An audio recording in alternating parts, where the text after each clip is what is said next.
கந்தன் காலடியை வணங்கினார் கடவுள்கள் யாவரையும் வணங்குதல் போலே கந்தன் காலடியை வணங்கினார் கடவுள்கள் யாவரையும் வணங்குதல் போலே கந்தன் காலடியை வணங்கினார்.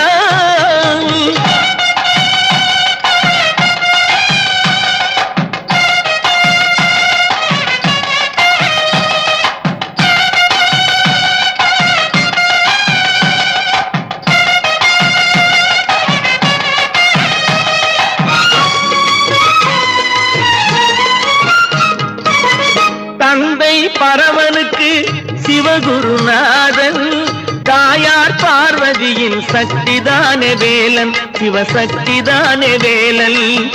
தந்தை பரமனுக்கு சிவகுருநாதன் தாயார்